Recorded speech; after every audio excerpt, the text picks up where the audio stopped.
Please know I am but a humble Ravenpuff and do not own or take credit for any of the magical fanfictions on this podcasting channel. Nor do I own any rights or magical say on J.K. Rowling's Harry Potter characters that are mentioned within these stories.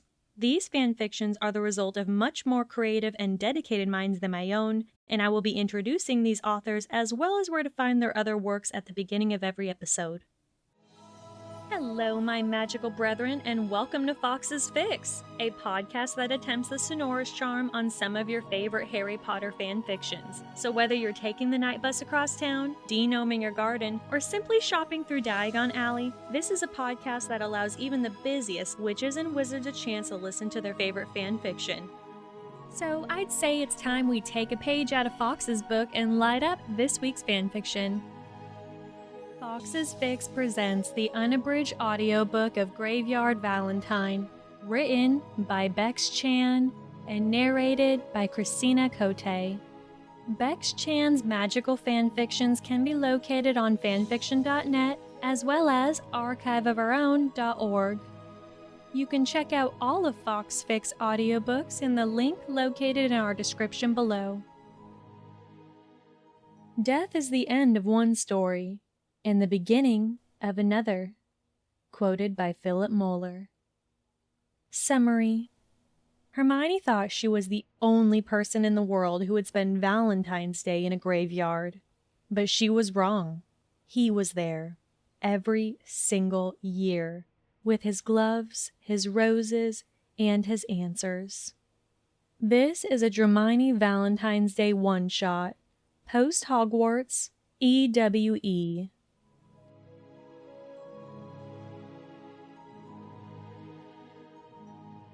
February 14th, 1999.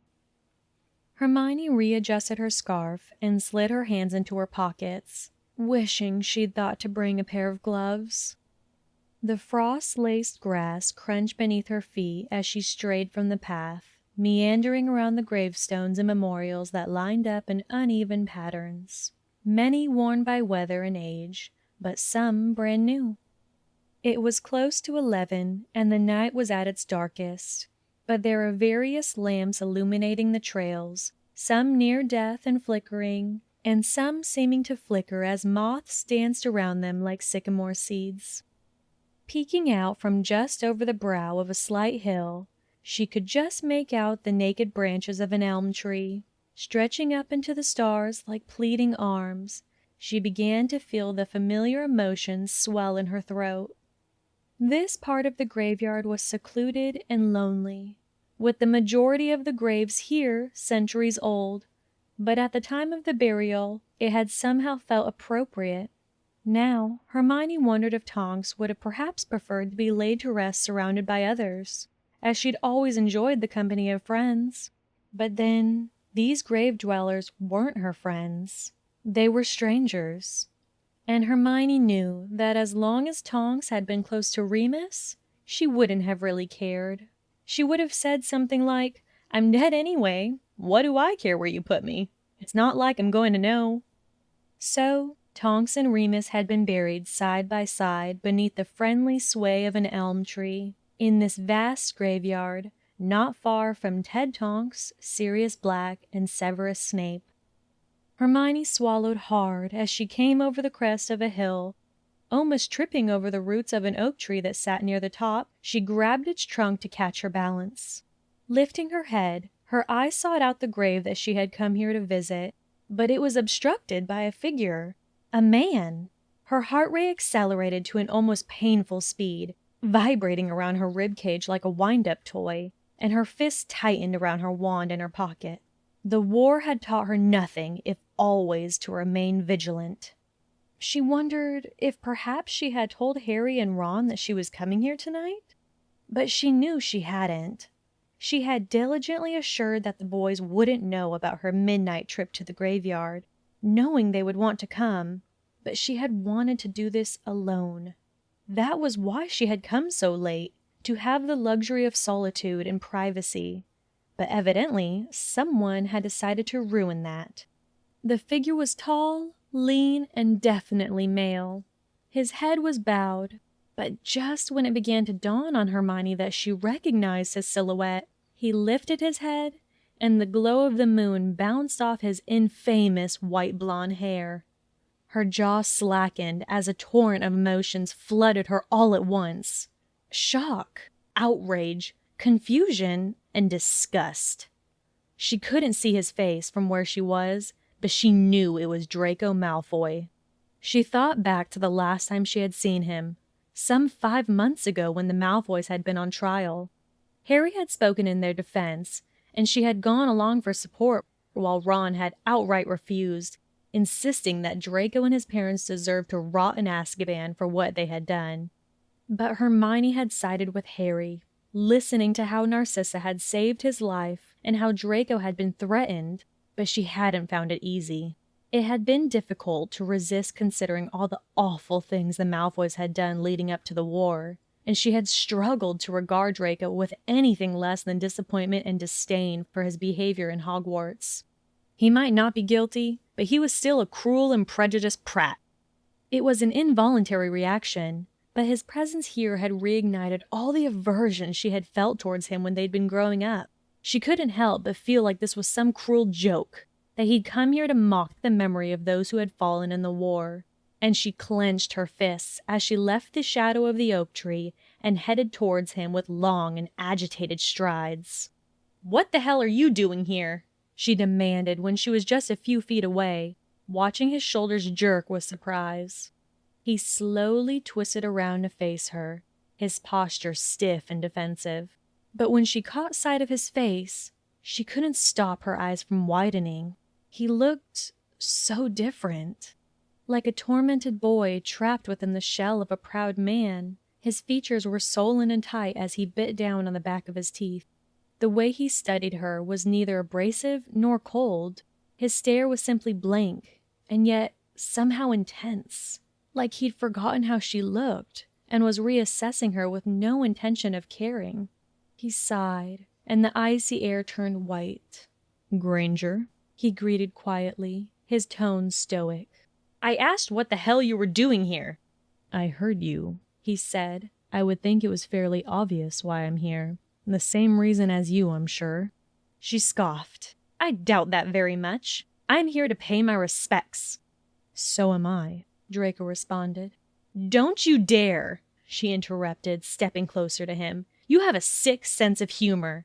"Granger," he frowned, "I am not here to be difficult." "You shouldn't be here at all," she yelled furiously as she felt tears slip down her cheeks. She wasn't sure if they were tears of frustration or grief, but they were tears all the same. "You have no right to be here." His eyebrows knitted together. "Who are you to decide who—" "I was her friend." She cut him off, her voice slightly shaking with emotion. "You have no reason to be here. You didn't even know her when she was alive." "Perhaps that gives me more reason to be here," he countered. He reached one gloved hand into the pocket of his coat, and Hermione hastily withdrew her wand, pointing it at him with a trembling grip. He hesitated for a moment, his absent gaze shifting between her eyes and her wand, but then he slowly pulled out a single black rose from his pocket. Bending down, he placed the rose on Tonks's grave, and Hermione watched him with complete bewilderment as he mumbled something incoherent before he rose back to his full height. Studying her with a distant look, he peeled off his gloves and tossed them to her, Hermione instinctively catching them with her free hand. She glanced down at the gloves, but then quickly shifted her suspicious eyes back to him, searching his impassive face for an explanation. "Your hands are practically turning blue," he told her, and then he turned and left. Staring at his back until he disappeared out of sight, all the animosity that she had just felt had seemed to melt away, and an odd emotion that felt very much like guilt had stole its place in her chest. The sudden shift of her temperament was so jarring that she almost called out to Malfoy, but she caught herself, questioning whether the way she had acted to him had been too ruthless or completely justified considering their history. What had thrown her most was Draco's reluctance to shout back at her. During their time at Hogwarts, he had always been so keen to enjoy a fiery argument with his quick wit and harsh comebacks. It was like a sport. But thinking back on their altercation, it was like he had done everything to avoid a quarrel with her. Shaking her head and remembering why she was here, she turned back to Tonks's grave, and the tears began to tumble like rain. Crouching down to kneel beside the gravestone, she could taste the salt at the corners of her mouth, and she released a shuddering breath. All the flowers that had blanketed both Tonks and Remus's graves since their funeral had wilted away or had been consumed by the February frost. The only indication of mourning now was Draco's lone rose, and for a moment she thought very much about moving it, still unsure about how she felt towards his odd behavior. But she let it be. "I miss you," she whispered to the headstone, lifting her wand to conjure a viola and snowdrop wreath. "Happy birthday, Tonks."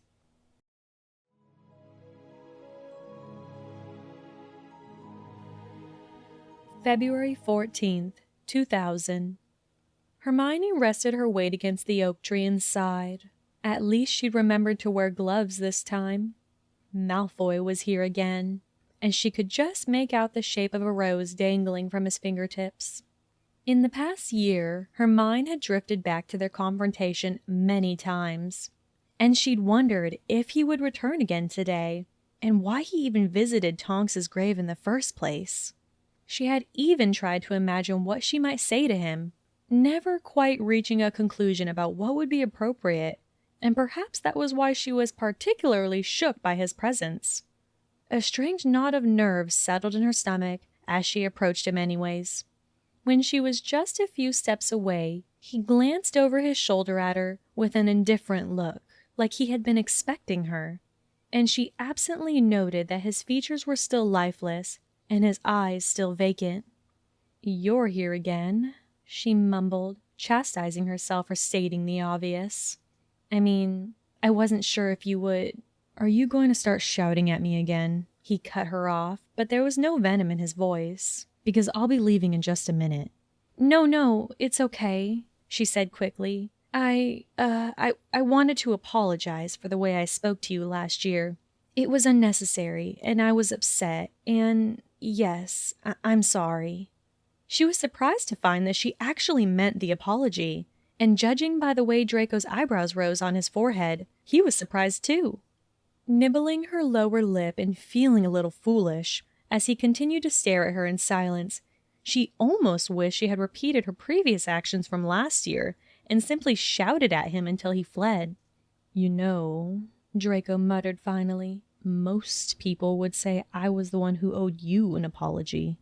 "You don't strike me as an apologetic person," Hermione replied. His eyes became animated for a brief moment as he almost grinned. "I'm not."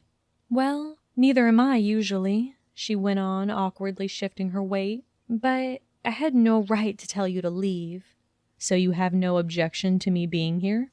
She took a moment to consider his question, deciding that this was easily one of the most bizarre moments she could recall in her life, and that was saying something. A loud part of her brain was screaming at her to ask him to leave again, but as was often the case, her curiosity was so much louder, and she realized she was deeply intrigued by his reasons for being here.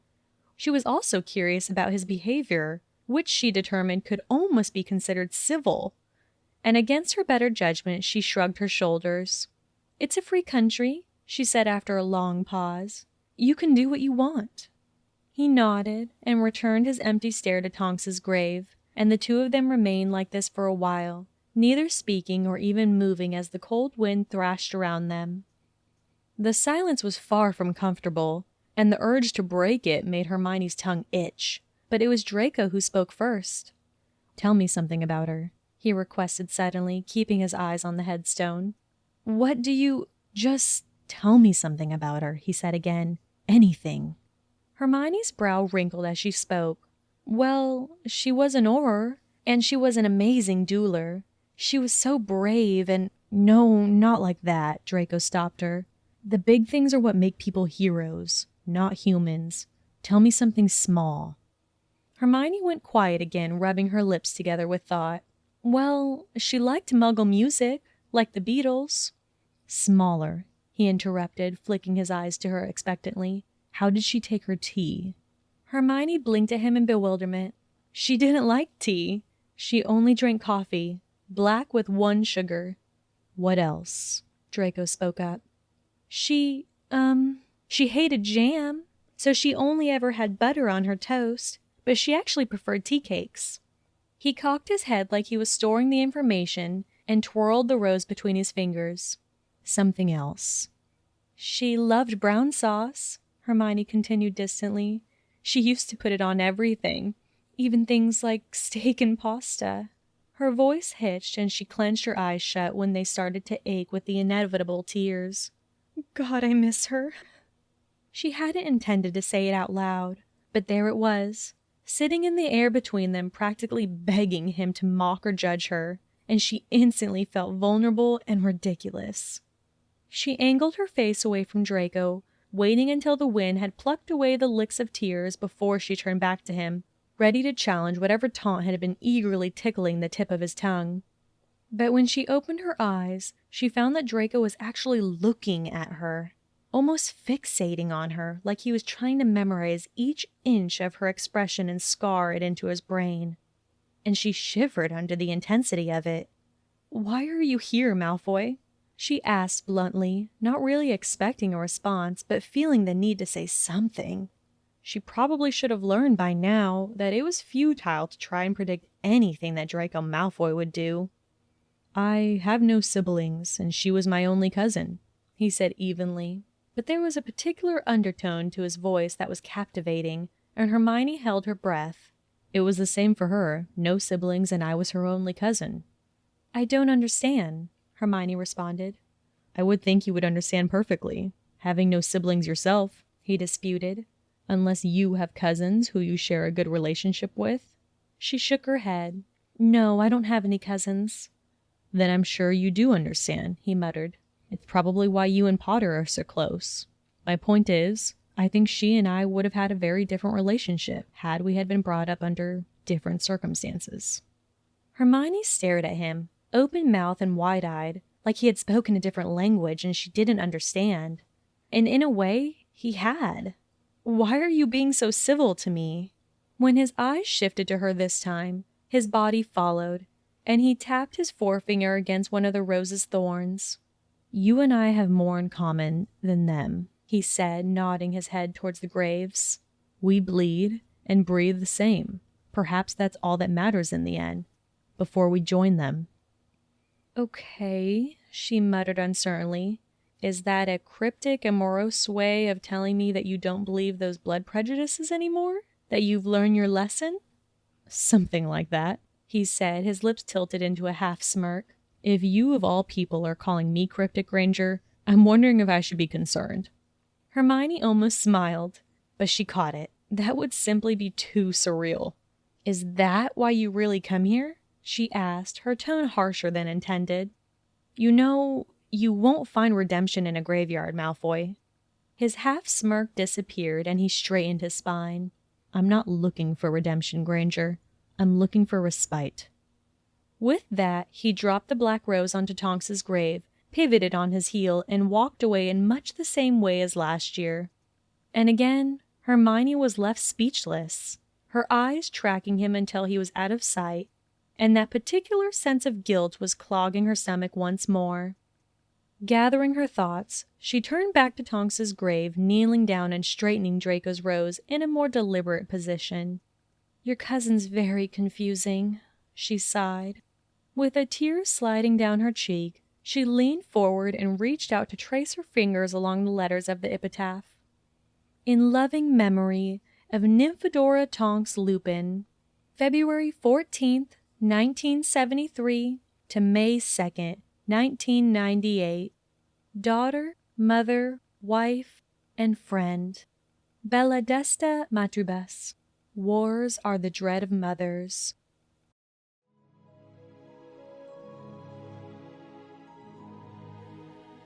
February 14th, 2001. Winter had come late this year, and there was still a slight dusting of snow sprinkled across the graveyard's grounds, decorating the headstones like frosting. Hermione and Draco had been standing in silence for approximately 10 minutes, when she glanced down and noticed that the hand he was holding the black rose in was bare. Slipping her hand into her coat's pocket, she pulled out the pair of gloves that he had lent her at their first meeting. "Here," she said, offering them to him. "Your hands look cold." He arched an eyebrow before he reached to take them, their fingers briefly grazing in their exchange, and Hermione flinched at the contact. He was so cold he was hot, and her skin felt momentarily scalded by his touch. "And it only took you 2 years to return these," he muttered, his gaze drifting off to Tonks's grave before he spoke again. "Better late than never, though." Hermione felt another silence creeping upon them, and she rushed to hinder it. "Can I ask you something?"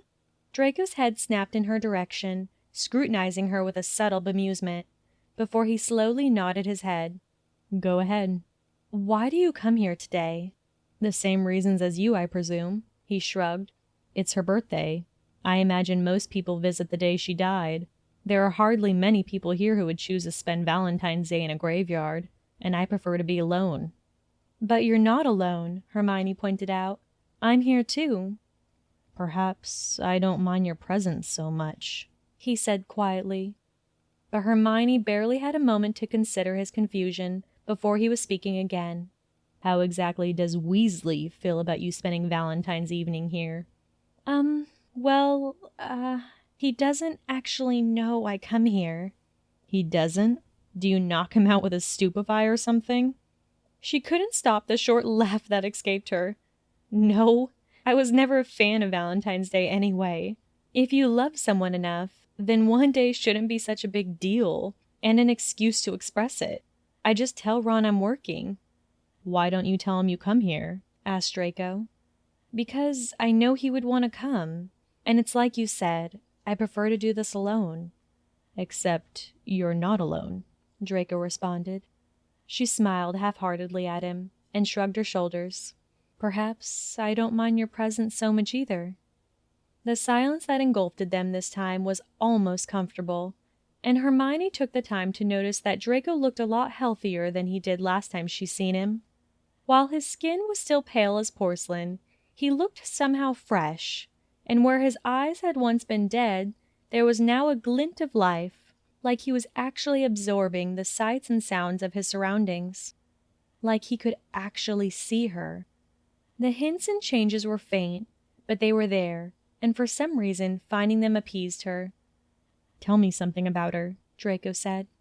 "Her favorite color was purple." "Something else." "Her favorite flavor of Bertie Bott's beans was marshmallow." "Something else." Hermione hesitated and met his eyes. "I think she would be happy that you're visiting her like this." His brow lowered skeptically, but he didn't respond. They both returned to mutely staring at Tonks's headstone, and Hermione swallowed down the knot of emotion in her throat. The tears that slipped past her lashes were different to last year's, and she hastily wiped them away with her sleeve. But it was a futile effort to keep them secret. "Why are you crying?" asked Draco. "Because I'm not crying because I miss her, and I feel guilty for that." He frowned and seemed to take a moment to consider her confusion. "Time's a tool for adaptation and acceptance," he said distantly, like he wasn't speaking to her at all. "You shouldn't feel guilty for getting on with it. You're not destined to be consumed by mourning. You're a fighter, Granger. You know that." His words were almost physical, like she could actually feel the weight of them washing over her with warmth that was somehow soothing. Releasing a breath that she hadn't realized she'd been keeping, she stared at him and studied his somber expression for any indications of deceit or trickery, but found none. "You're so different," she whispered, clearing her throat when Draco shot her an uncertain glance. "I mean, you've changed a lot, and I mean that as a compliment." "You haven't changed much," Draco responded. "Is that a good thing?" "It wasn't intended to be a negative comment," he told her, averting his eyes. "So, I suppose that would also be considered a compliment." She smiled. "Then, thank you." He bowed his head with acknowledgement, and then began his usual black rose routine, bending down to place it on Tonks's grave. Rising back to stand, he lingered for a moment, regarding Hermione with that frustrating, unreadable look of his. "See you next year," he said simply, and then left. Waiting until the sounds of his snow-crisp footsteps had faded, Hermione gazed thoughtfully at Tonks's headstone, and her smile stretched a little further up her cheeks. "He's not so bad, is he?"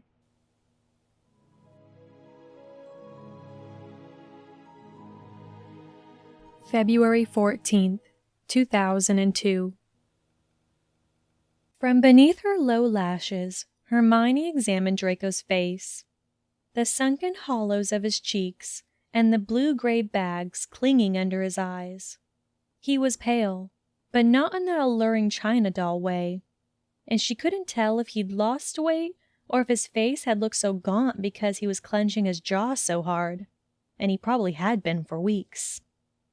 She'd read all the articles in the newspapers, of course, and had been expecting some level of physical change in his appearance, but he actually looked better than she'd expected, and that was somehow even more disturbing.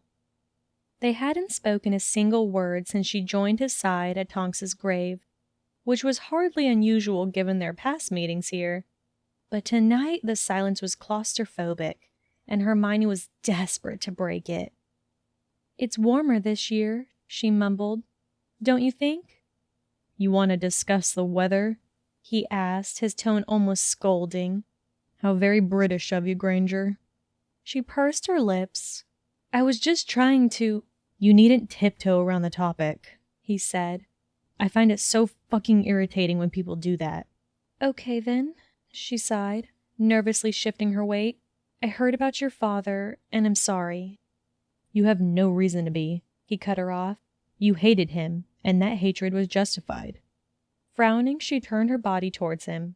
"Regardless of how I felt about your father, I did think of you when I heard the news, and I really am sorry for your loss." He lifted his head and narrowed his eyes at her, searching her for any hint of insincerity.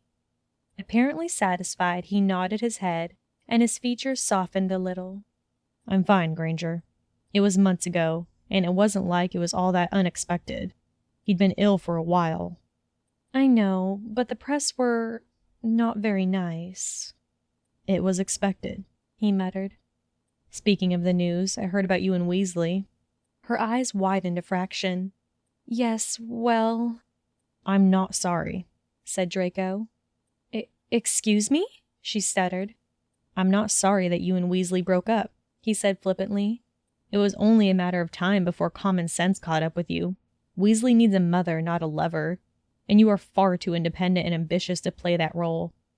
Hermione's mouth hung open as she tried to gather her thoughts. "Excuse me, Draco, but you do not know me well enough to make those assumptions." "Don't I?" he challenged. "I have known you as long as Potter and Weasley. Perhaps not as intimately, but to say that I don't know you is incorrect." "But Unless there's another reason you broke up with Weasley," he questioned. We just grew apart," she said defensively. "We were in different places, and—" "You had goals which didn't fit his," he interrupted knowingly, "which really just confirms my point about your ambition. You needn't get so defensive, Granger. It was inevitable that you two wouldn't work."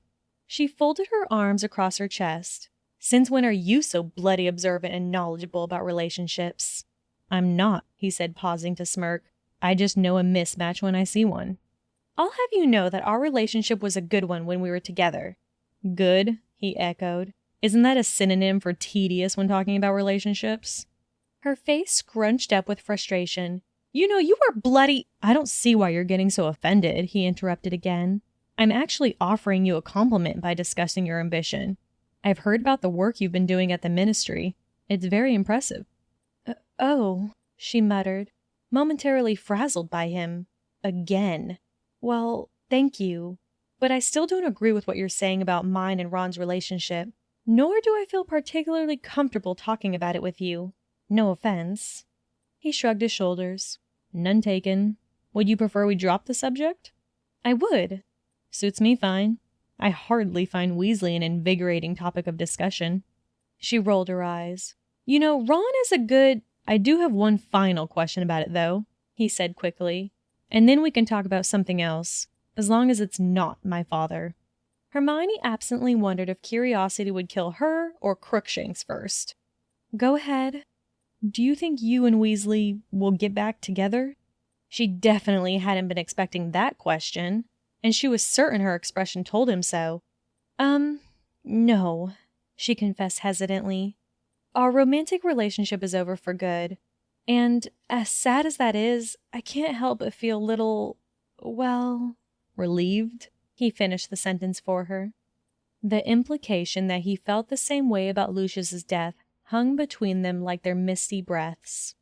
Hermione simply nodded with understanding, sensing that it was a matter better left unsaid. The silence that followed was neither comfortable nor abrasive. It was simply there until it wasn't. Like them and everything else. Tell me something about her, requested Draco, predictably tilting his head towards the gravestone. Actually, I remember you mentioned something about a music she liked, and you mentioned a group, the Bugs or something. The Bugs? She gasped. The Bugs. Isn't that what you... The Beatles, Draco. They were called the Beatles. He cocked his head and gave her a dull look. Close enough. It is most certainly not, she argued stubbornly. The Beatles were a revolutionary band that completely changed Muggle music. In case you failed to notice, Granger, he said slowly, I was hardly raised to have an interest in Muggle culture. She frowned. Okay, point made. Anyway, Tonks loved them. I guess her dad must have introduced her to them. Her favorite song was I Want to Hold Your Hand. Sounds like a frivolous ballad of some sort. It's not, actually. Wait, I think I might... She trailed off and reached to rummage in her bag, removing a small object. Yes, here it is. Draco eyed the unfamiliar item suspiciously. What the fuck is that? It's a portable Muggle device for playing music, Hermione explained, while withdrawing her wand. I have the song that Tonks liked on here. If I can just cast a quick charm, then it should play. Granger, is this really necessary? Oh, hush. It's a travesty you haven't heard of their music before. Grinning triumphantly when the opening riff started to play. See? Hardly a ballad, is it? He didn't respond, and she didn't see the cynical expression she suspected had stolen his face as she bobbed her head along with the familiar beat. Later on, when she was alone in bed, she would question when she had started to feel comfortable in Draco's presence, comfortable enough that she lost herself in the music and began to sing along with the lyrics.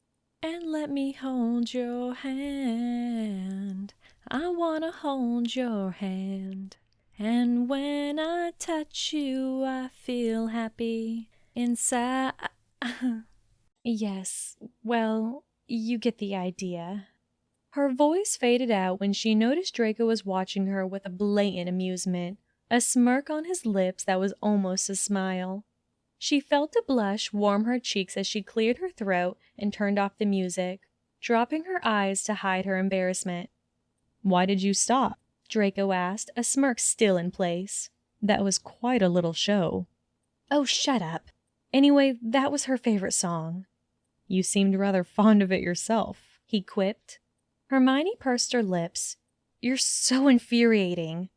And you are charming, Draco responded. The moment the words left his lips, his features hardened back into a stoic mask, while Hermione gasped, and her mouth fell from its hinges in shock.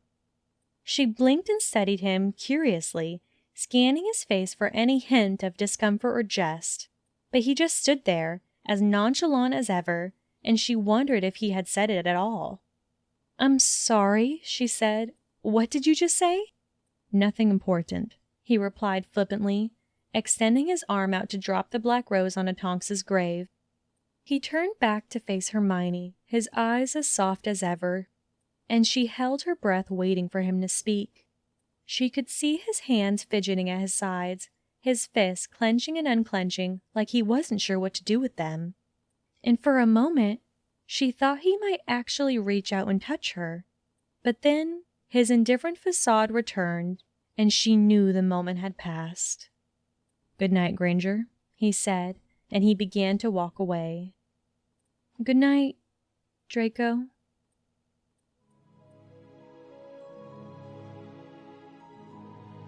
February 14th, 2003. He was late. Hermione always came to the graveyard at 11 o'clock at night, and Draco always had been there before she'd arrive. Always. It was what she had come to expect. So when his silhouette hadn't been lingering by Tonks's grave tonight, she'd instantly felt unsettled. Her chest had turned cold with concern, wondering if something had happened to Draco. And then she felt troubled, thinking that perhaps he had simply grown tired of mourning the dead. The worst thing was, she felt like they had some unfinished business from last Valentine's Day, and it had been playing on her mind for the last 12 months, popping into her head at impromptu and inappropriate times. She had even contemplated on trying to contact him, but had always talked herself out of it.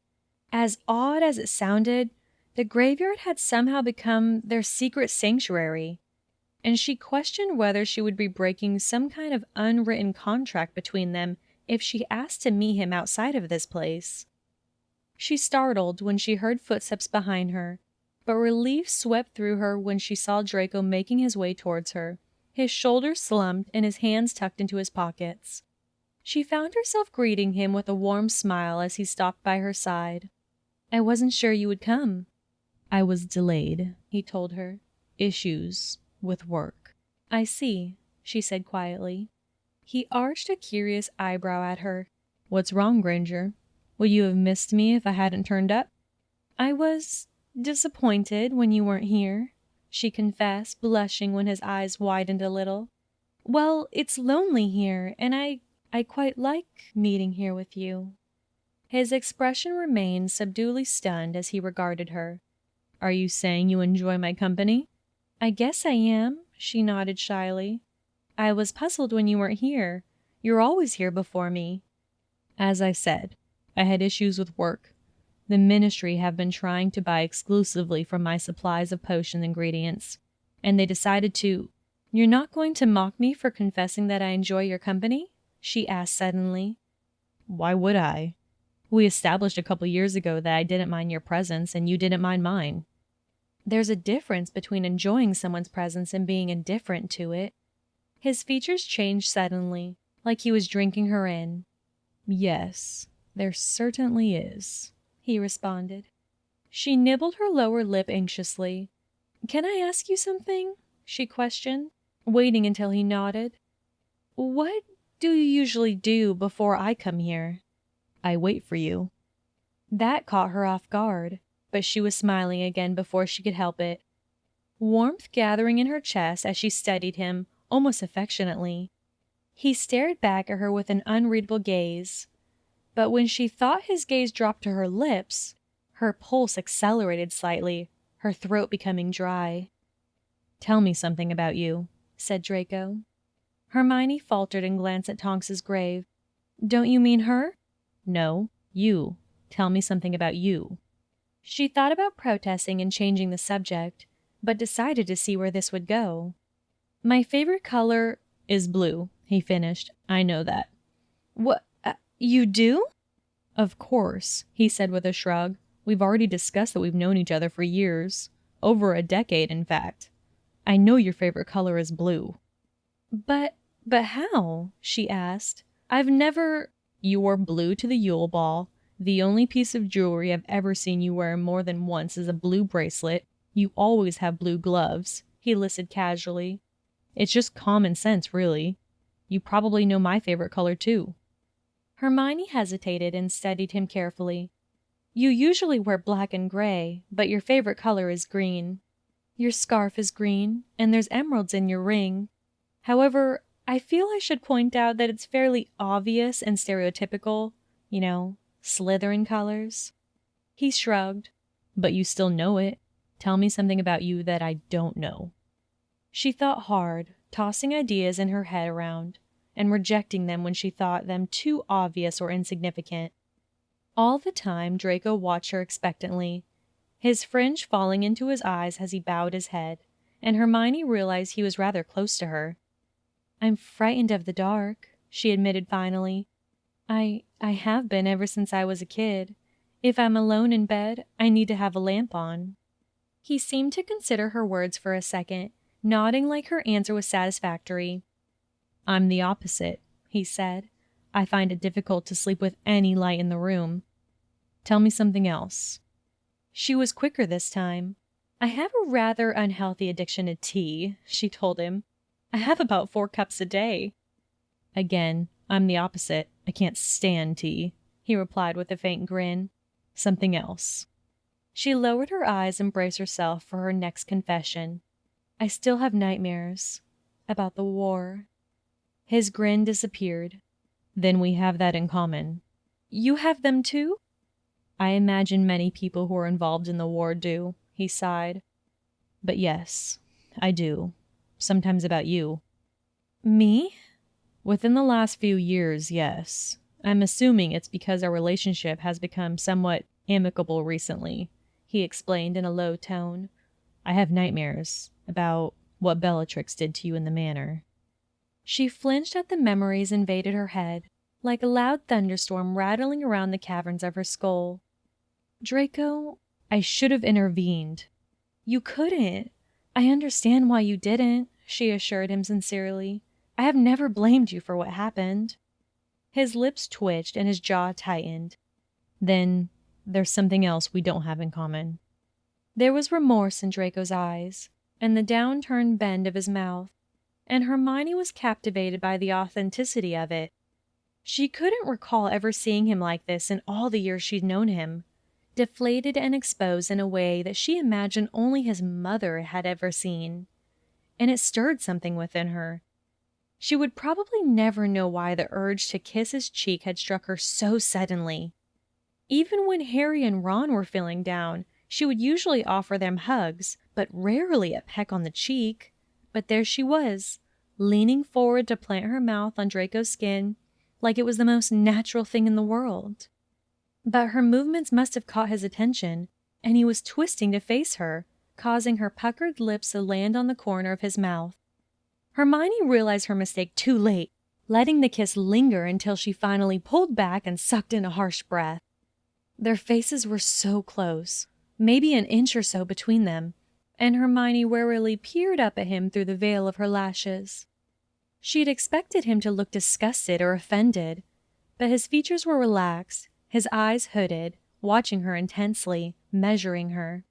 Draco's eyes dropped down to her slightly parted lips, and she thought he was going to kiss her. She waited. 1, 2, 3 seconds. But then the moment caught up with her, and she quickly stepped away from him, back into the cold wind. I'm sorry," she sputtered, tucking a loose lock of her hair behind her ear. "That was probably inappropriate of me." Draco dampened his lips with a slow dab of his tongue before he spoke. "Inappropriate because of where we are, or because it's me?" A bit of both, I guess." He nodded his head once and took a step towards her, and she could feel his hot breath on her face. "Why would you think it was inappropriate because it's me?" I don't know," she said quietly.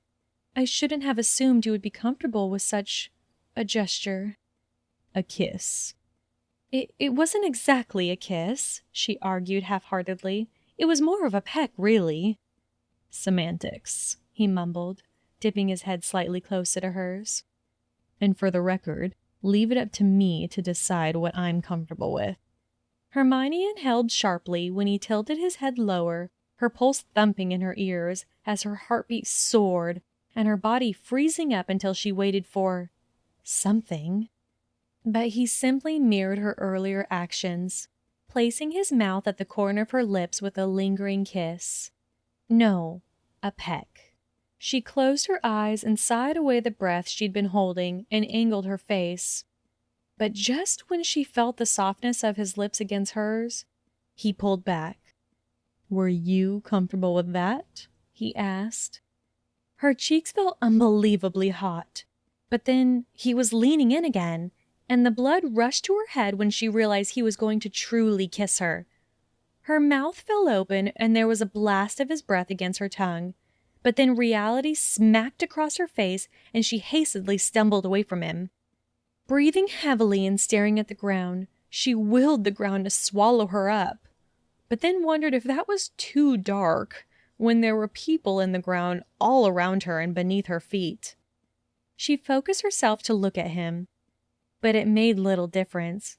His pristine mask of nonchalance was back in place.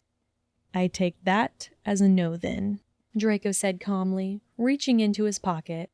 He pulled out a rose, and the petals were a vibrant red instead of the customary black, and he held it out to her, practically pushing it into her hand when she hesitated to take it. "Happy Valentine's Day, Granger." The hairs at the nape of Hermione's neck bristled as he brushed past her, bumping their shoulders slightly and leaving her completely speechless.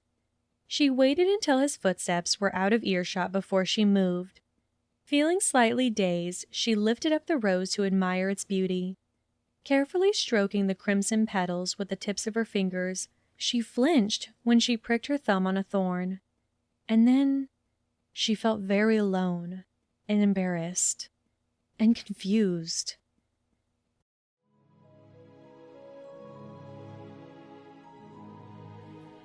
February 14th, 2004. It had snowed again this year, and as Hermione entered the graveyard and walked alongside her familiar path, she felt a heavy knot of nerves begin to swell in her stomach. Their bizarre meeting last year had practically haunted her for the last 12 months, and she'd relentlessly scolded herself for misplacing her priorities.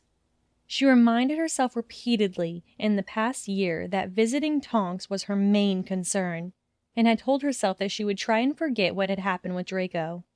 Or rather, what hadn't happened with him.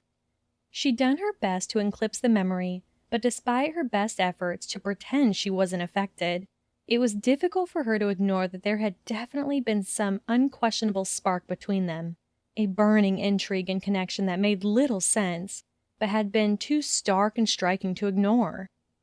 The urge to contact him before today had pestered her relentlessly, but she resisted, reasoning that being so fixated on a kiss that hadn't actually happened was far from healthy or logical. Nevertheless, she couldn't shift the anxiety, unable to determine if she was anticipating seeing Draco or dreading it. She frowned when she spotted him leaning against the oak tree, his ghostly breaths hanging in the air as she approached, with that knot of nerves practically ready to burst. He shifted his head slightly to greet her, his expression staying the same except for a slight twitch of his jaw. "Why aren't you over by Tonks?" asked Hermione. "I didn't come to see her. I came to see you," he said. Her heart shot up into her throat and she clung to her rationality and looked past him at the elm tree. "Well, then you shouldn't be here at all. I'm here to pay my respects to my friend, and—" "You sound like you did the first time we met here," he grumbled, rolling his eyes. "I thought we moved on from all that." "Draco, I'm not here to entertain whatever game it is you're playing." "I don't have a game, Granger. Just some unfinished business." She swallowed hard. "If you wanted to discuss something, why didn't you just contact me?" "The same reason you didn't contact me. I've been deliberating whether or not our last meeting was a one-off moment of misjudgment or a catalyst." He paused and rubbed his lips together. "And as twisted and fucked up as it is, meeting here is somehow apt for us." "That's not a legitimate reason," stated Hermione. He shrugged and stepped away from the oak tree. "Perhaps not, but it makes sense, doesn't it?" "You are such a prat," she scolded. She made to walk past him, but he blocked her path. "Get the hell out of my way, Draco." "What's your problem?" "Don't you dare—" "No, come on, Granger," he pressed. "You clearly have something to say." "I have a few things I would like to say." "Well, then go on," he goaded. "Let it rip, Granger. Why are you so pissed off?" Because you walked off last year after what happened. You made me feel like a bloody idiot," she yelled angrily. "What, and I felt brilliant when you recoiled away from me, like I was poison?" he challenged, taking another step towards her. "You weren't exactly encouraging, Granger, so forgive me if I didn't like hanging around." "And you decided it would be a good idea to just show up here today?" "Well, as I said, this somehow seems fitting for us. Why break the routine? Plus, judging by your reaction, I doubt you would have been very welcoming if I just turned up at your office or your home, and I can tell by your face that you know I'm right." She pursed her lips stubbornly. You don't know me well enough to— Oh, for fuck's sake, Granger, he blurted with a frustrated tone. I do know you. Haven't you figured that out by now? I knew that you would feel guilty for coming here to see me, like you were betraying Tonks or something. I am here to see Tonks, not you, he continued, ignoring her comment. I know that you're ridiculously stubborn and intentionally difficult, he went on, and Merlin fucking forbid that you were proven wrong about anything or the ministry would fall. Shut up, Draco. I know that you're intelligent and witty and loyal, he said, his tone getting a little softer. And I know that I respect you, Granger. Hermione inhaled sharply, very aware of how close he was to her, as the cold mists of his breath mingled with hers. And I know I'm attracted to you, he said confidently, smirking when her eyes widened with surprise and a blush tinged her cheeks. And I know you're attracted to me. She choked on nothing. Well, how presumptuous of you. Is it really so presumptuous when I'm right? He challenged. You're not exactly challenging it. You were the one who kissed me first last year. It was just a bloody peck on the cheek. He grinned, nodded, and took another step forward, erasing those final inches between them. That's what I meant about unfinished business. She barely had a moment to catch her breath before he lowered his head, his mouth falling onto her so effortlessly and more gently than she could have ever imagined him being. His lips were a little chapped, but so were hers, creating a rather rough friction between the kiss that tingled like fragile static. When one of his hands reached up to slightly tilt her chin and the other found its way into her curls, she let go of her control and just leaned into his body heat, slowly feathering her fingertips up around his cheeks and jawline. She sighed into his mouth when he licked the inside of her lips, stroking his tongue over hers. And with that gesture, she fired up. She tugged the back of his neck and forced him closer, feeling him gather a fistful of her hair as the kiss heated up. All those questions she'd been asking herself in the last year about what it would have actually felt like to kiss him spurred her on, encouraging her to test how it felt and tasted. She moaned when his teeth locked around her bottom lip and dragged it out, giving it a deliberate suck before he was kissing her hard again. Draco then pulled back, trailing his lips down her cheek, kissing that sensitive stretch of her skin by her ear and throat. Hermione even cocked her head so that he could gain more access to her neck. But when her lids fluttered open, she saw the elm tree and she froze. Wait, stop, she said, pushing him back. What the hell are we doing? He frowned down at her and she tried not to pay attention when he rubbed his lips together. I believe that was called kissing, Granger. Draco, I'm serious. How could you even know that we were compatible like that, based off a few meetings in a graveyard over the span of 5 years? He gave her a dull look. Are you forgetting the several years before that? In which we hated each other, she pointed out. Why are you so sure that this will work? Why are you so sure that it won't? He fired back. And I'm not. I'm just suggesting that we explore it. I believe that's what most people who are attracted to one another do before they make any sort of commitment. I know it sounds weird, but fuck it. Let's go mental. Folding her arms around her chest, she tried to stifle her smile. You always have an answer for everything, don't you? And you always have questions, he said, absently toying with a stray lock of her hair between his fingers. So yes or no? What exactly are you asking? That we see if we can actually communicate outside of a graveyard. Spend the night with me. She scoffed and stepped back. Excuse me, Draco Malfoy, but I am not that kind of girl. Not like that, he interrupted, regarding her with a very amused smirk. Honestly, Granger, I didn't know that you had such a dirty mind. You said— There's a cafe in Soho that's open until late, he explained. We have about an hour left before Valentine's Day is over. So give it an hour, and let's see what happens. Hermione shifted her weight nervously and glanced in the direction of Tonks's grave. But what about her? She'll still be here, Granger, he replied. You can visit any day of the year, but today, I'm asking you to be with me.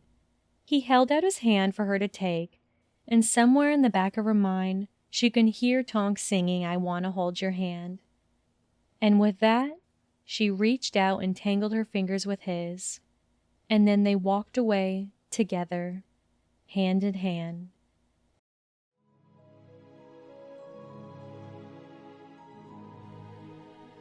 February 14th, 2065. Humming a faithful Beatles song under her breath, Hermione removed a rose from her pocket. She wasn't sure if it was unbearably cold this year, or if age had simply made her more aware of it. The snow felt like it had burrowed into her bones and was wrapped around her stiff joints. A harsh gust of wind grabbed her hat from her head, and her short gray hairs went wild around her face. As she watched her hat roll down the hill, she sighed when she realized she would have chased after it many, many years ago, but age had inevitably stolen her energy and agility. Shivering as the cold air now harassed her exposed ears, she turned back to the grave and stretched out her arm to trace her wrinkled and trembling fingers across the headstone, with tears now falling down her cheeks, too many to count. "I miss you so much," she said to no one. "The kids do too, and the grandkids. They wanted to come with me, but I wanted it to be just us, like old times." She sniffled and cleared her throat. I went with Lyra yesterday to Diagon Alley, and we bought some of the books Thurbin will need in September," she rambled absently. "I think he wants to be in Slytherin like his cousins. Oh, and Caleb's doing great with the business.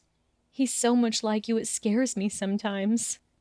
She twisted the stem of her rose in her hand and didn't flinch when she pricked herself. Glancing down at the black petals, she felt her knees weaken. "There's no one here to answer my questions anymore," she said in a broken voice, swallowing down a sob. "The kids try to help, but it's not working. I am lost." Pulling in a breath to steady herself, she dropped the rose on the grave and placed her hands over her heart. "I don't think I've got long now, you know," she murmured. "I'm tired all the time. It's like I can feel my heart slowing down. But it's felt like that since you left, to be honest. I think I'm fading. And I can't tell the kids this, but I'm not scared. I just want to see you again." She reached up to brush away her tears with her gloved hand. They were his gloves. "Happy Valentine's Day, Draco," she whispered to the headstone. "Save me a seat next to yours."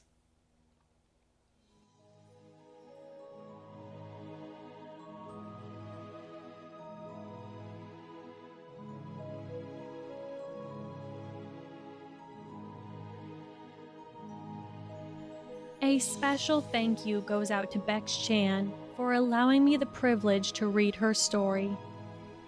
To recommend your favorite Harry Potter fanfiction for future audiobook episodes, please visit Fawkes Fics Facebook page and Instagram through the links located in our description below. You can also help support us with donations through our PayPal account to help produce and shape in our future narrated fanfictions. Thank you for listening. Please join us next time for another magical fanfiction. See you then!